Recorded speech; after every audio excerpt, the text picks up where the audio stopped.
Warahmatullahi wabarakatuh. Saya Sunarti dari PGMI 4 yang menjawab pertanyaan nomor 1, yaitu hubungan pengelolaan kelas dan pengajaran kelas.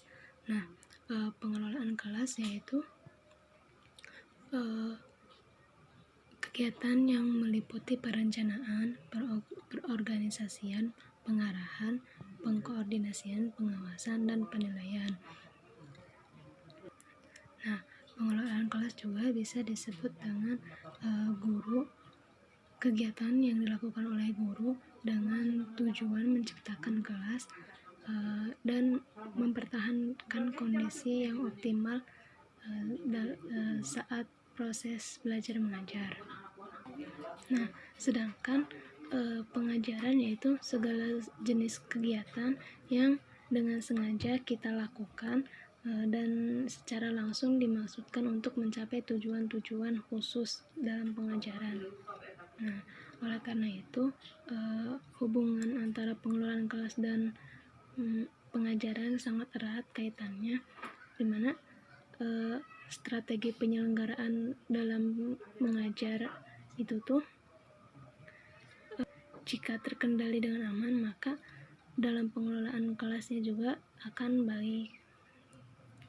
Nah, jadi jadi guru itu bisa mempunyai dua kegiatan, yaitu ada pengelolaan kelas dan pengelolaan pengajaran.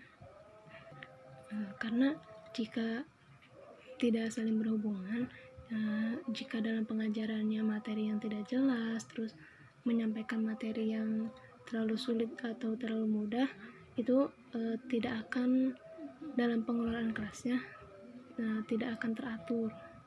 Nah, ada pula perbedaan antara pengajaran dan pengelolaan kelas. Dari segi tujuannya juga, dari segi pengertiannya, pengelolaan kelas kan guru dengan sengaja melakukan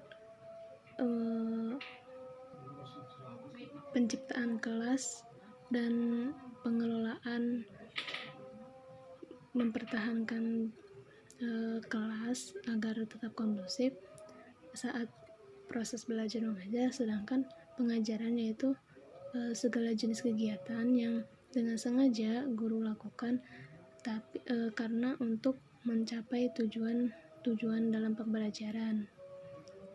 Nah, dari segi tujuannya, pengajaran kan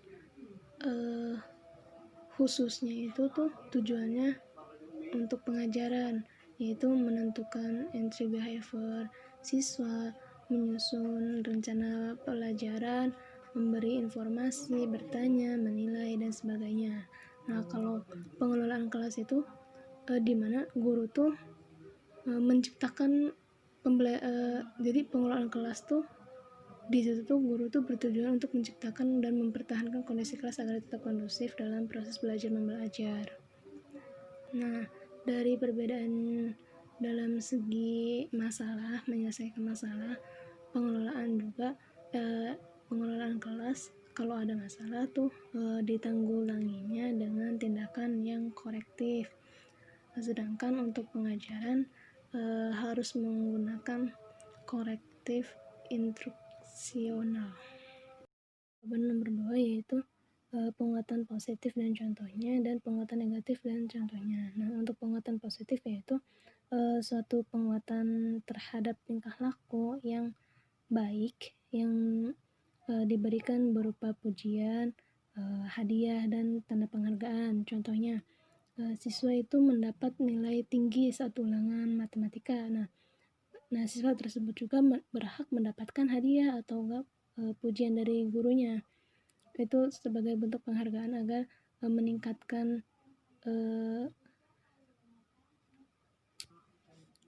semangat belajar siswa lagi. Dan yang lainnya juga, teman-teman yang lain akan termotivasi jika berarti kalau misalkan ulangan itu nilai tinggi bakal dia kasih hadiah atau pujian. Nah, itu bisa meningkatkan siswa yang lain agar termotivasi juga dalam belajar. Nah, terus ada yang penguatan negatif. Nah, kalau penguatan negatif itu tindakan guru yang sifatnya itu tidak baik atau enggak tidak menyenangkan kepada muridnya.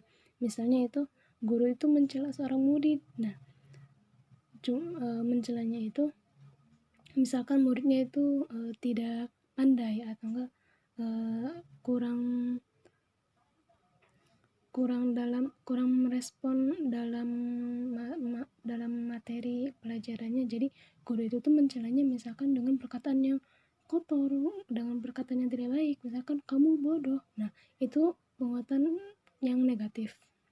Nomor 3 yaitu bagaimana cara menggali kecerdasan anak, minat dan bakatnya. Yaitu yang pertama kita memberikan stimulus. Jadi guru itu tuh memberikan stimulus berupa contoh. Nah, siswanya itu tuh bagaimana respon siswanya kepada contoh yang diberikan oleh guru misalkan dalam pembelajaran seni. Nah, siswa itu tuh suka dalam bidang seni, suka menggambar, mewarnai. Nah, dari situ respon anak kan baik, jadi berarti bisa ada kemungkinan kecerdasan siswa itu dalam bidang seni. Nah, begitu. Terus yang kedua ada mengamati tingkah lakunya. Jadi siswa itu bagaimana tingkah lakunya saat di kelas. Jadi guru tuh bisa melihat menggali kecerdasan yang ada pada siswa.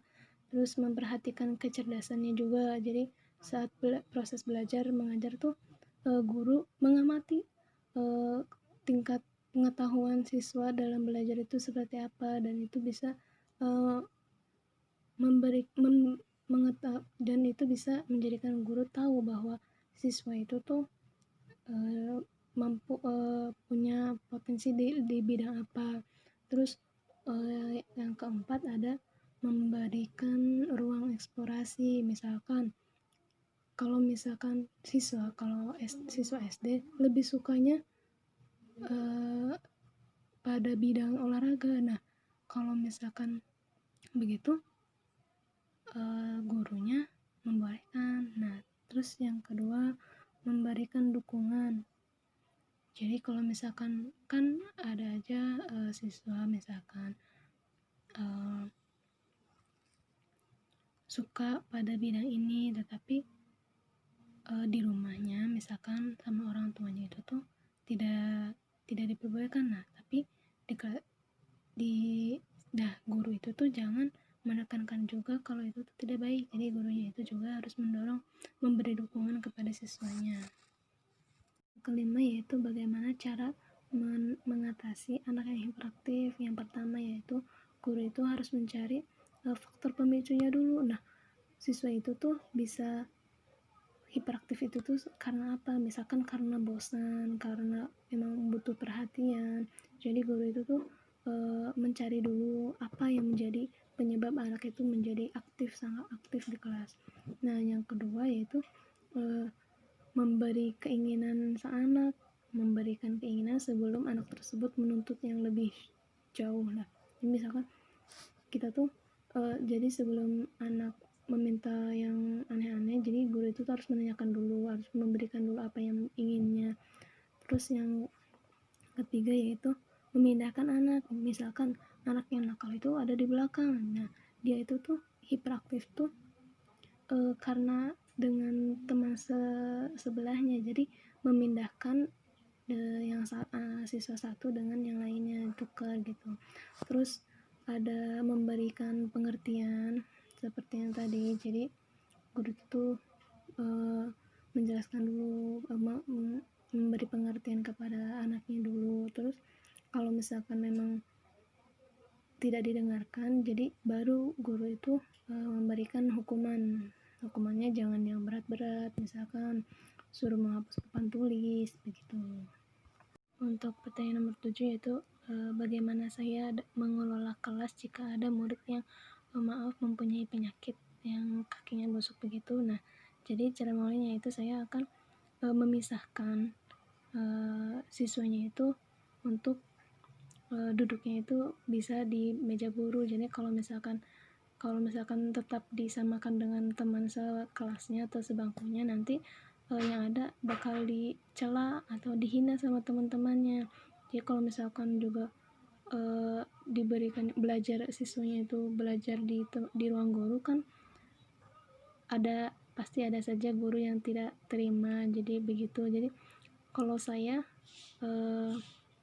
menempatkan siswa tersebut tetap di kelas tetapi di tempat guru, meja guru, biar tetap mendapat ilmunya juga. Jadi meskipun ada penyakit seperti itu, guru tidak membedakannya gitu. Nah, jadi contoh kasus pendekatan resep yaitu karena pendekatan resep itu guru tuh membuat daftar hal yang boleh dilakukan dan yang tidak dilakukan. Jadi misalkan contohnya 30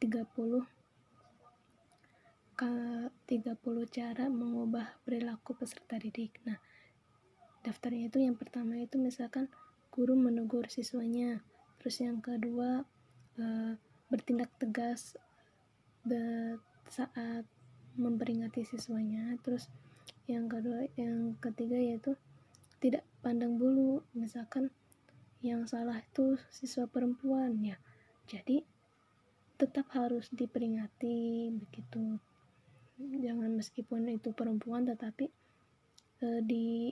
didiamkan saja.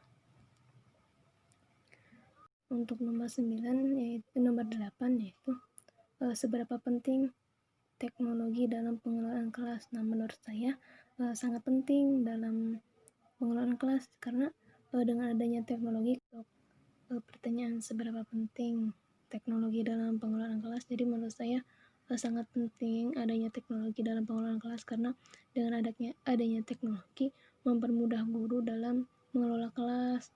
Jadi dalam pembelajarannya juga guru tuh bisa berinovasi dengan adanya teknologi. Indikator keberhasilan guru dalam mengelola kelas yaitu yang pertama ada guru tuh mengerti perbedaan antara mengelola kelas dan mendisiplinkan kelas. Jadi dimana mengelola kelas itu tuh guru mengatur kelas itu untuk kondusif, sedangkan untuk mendisiplinkan kelas itu guru itu tuh menetapkan peraturan dalam kelasnya. Nah, yang kedua ada guru juga mengerti perbedaan antara prosedur kelas dan rutinitas kelas. Misalkan prosedur kelas itu misalkan guru tuh saat masuk kelas tuh sudah ada prosedurnya, yaitu masuk dan mendiamkan anaknya. Jadi kalau misalkan untuk rutinitas kelasnya kan rutinitas kelas yang ada dalam kelasnya. Nah, terus yang ketiga ada tidak mendisiplinkan siswa dengan ancaman dan konsekuensi. Jadi kalau misalkan dalam mengelola kelas itu tuh guru tidak membuat peraturan atau mendisiplinkan anak tuh dengan adanya ancaman. Jadi untuk agar siswa disiplin itu harus ada ancaman, tidak harus seperti itu. Nah, terus yang terakhir yaitu mengerti perilaku siswa di kelas. Jadi keberhasilan guru dalam mengelola kelas itu mengerti perilaku siswanya dalam kelas itu tuh seperti apa dan cara mengatasinya itu seperti apa. Dan preventif guru saat adanya pandemi COVID-19 ini menurut saya yaitu guru bekerja sama dengan orang tua siswa, saling melihat perkembangannya. Jadi siswa itu tuh di rumah tidak hanya asik bermain saja, tetapi dalam belajar juga tetap harus memperhatikan. Jadi adanya komunikasi, adanya kerjasama dengan orang tua siswa. Jadi belajar tidak hanya di sekolah tapi di rumah juga bisa, dan bisa dikembangkan lagi dengan bantuan orang tua seperti itu.